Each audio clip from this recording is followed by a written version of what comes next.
and his employment with the Hillsborough County Sheriff's Office has been terminated.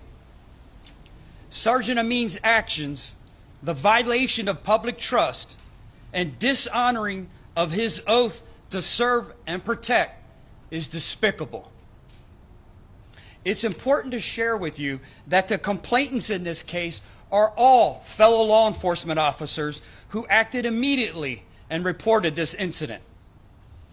Before I go into the events of the last 24 hours, I want to thank the deputies who immediately came forward to report this most egregious incident.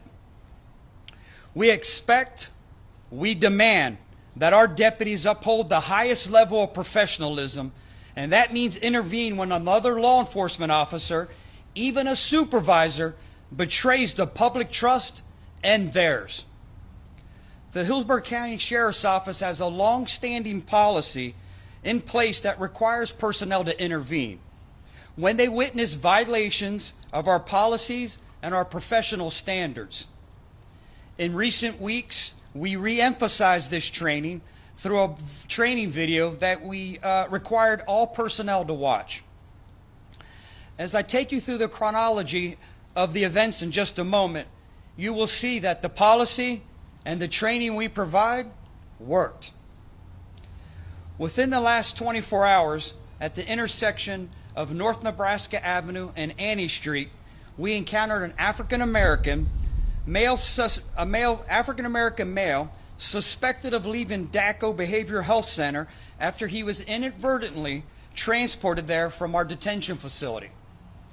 This individual was escorted to the ground after he was found hiding behind a trailer, taken into custody and being held in a prone position where deputies attempted to positively identify him. Initially, he refused to confirm his identity. He was not armed and made no aggressive actions towards our deputies. Sergeant Amin, who was kneeling next to the victim, pointed his firearm at the victim's head and threatened his life simply because he refused to identify himself. Deputies and another supervisor who were on scene intervened to de-escalate this situation and were eventually able to positively identify the subject. Our command staff was notified of this incident and took immediate action. Gathering the facts and talking with every deputy who was on scene and witnessed again this egregious action of Sergeant Amin. And with the exception of the victim, all of the witnesses from this incident are sworn law enforcement personnel. The victim has been cooperating and confirmed that he was in fear for his life. I want to acknowledge that even though the victim of this crime is an arrestee, he is entitled to the same protections and rights of any victim of a crime.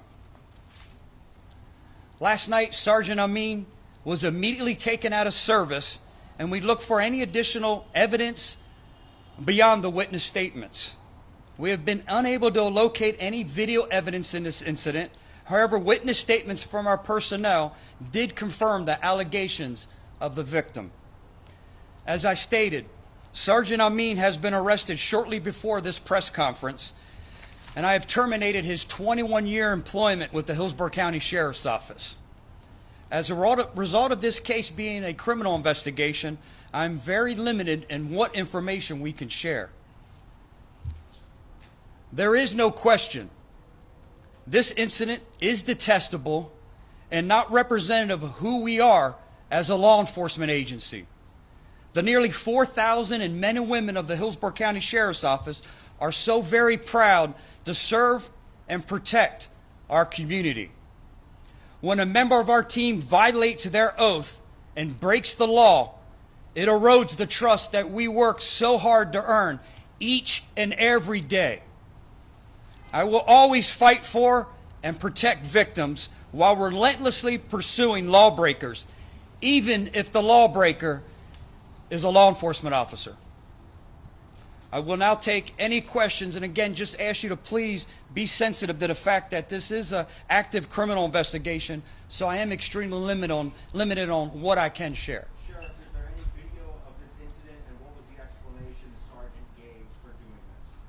There is no video of this incident. Unfortunately, our body cameras that we have purchased are arriving in mid-August. We will start that implementation phase. But there is no video evidence of what occurred. The sergeant refused to testify or comment under his attorney's advisement. Sergeant, I think we'd all, could you please spell this gentleman's first and last name? I sure can. It's Yannick, Janak, and last name is Amin, Amin. Again, a 21-year veteran with the Hillsborough County Sheriff's Office, and we will provide you with his internal affairs history, which is extremely minimal and has no prior history of any type of excessive uses of force. Were there any, when it comes to the deputies who were on the scene, how did they describe it and what so bothered them about this incident?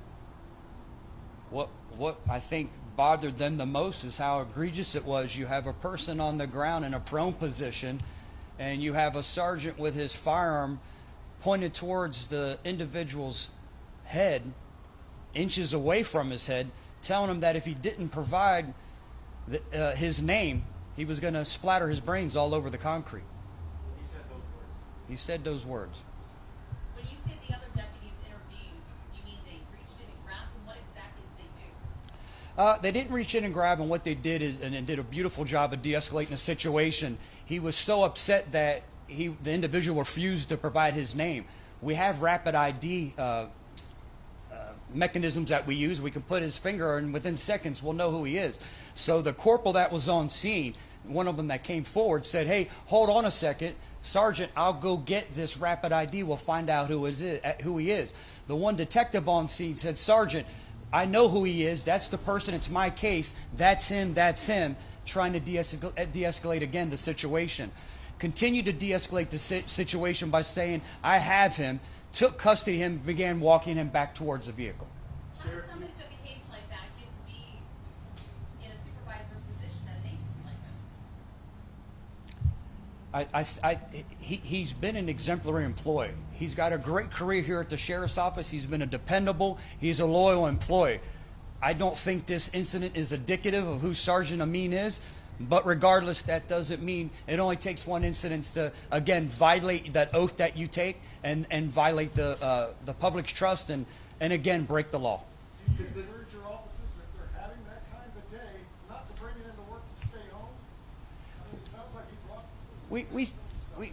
Obviously, we always do that. And I think we've done a beautiful job, again, over the past couple years, providing a lot of treatment. You know, we have a social worker that's on staff here. There's so many resources out here. We provide so many healthy alternatives to our employees. Yoga classes, meditation, personal training, boxing. We do a lot of, we do everything we can to provide those healthy alternatives that if an employee says, "Hey, I need some help," regardless of what it is, there is absolutely no reason to not get help because there's plenty available.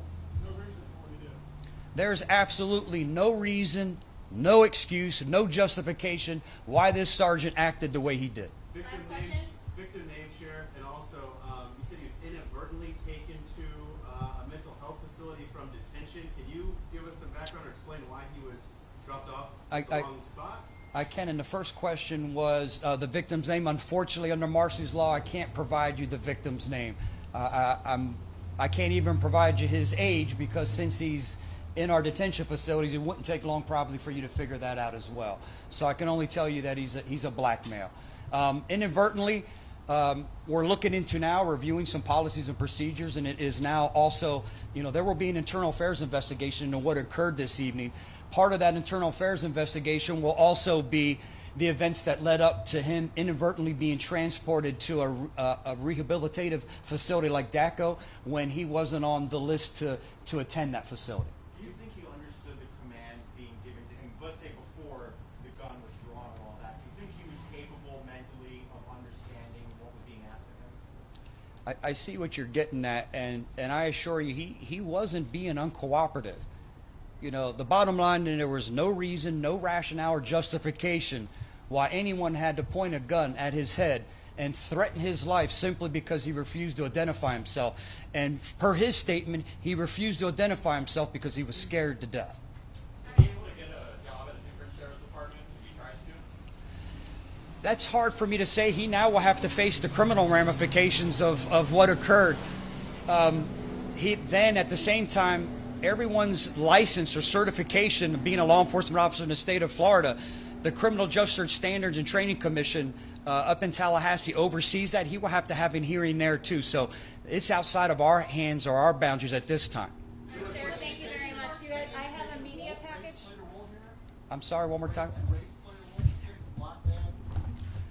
Absolutely not. It had. I don't believe for a second this had anything to do with race. What's he officially charged with, Sergeant? The sergeant's charged with aggravated assault with a deadly weapon. Thank you, Sheriff. Thank you, everyone. Please stay safe.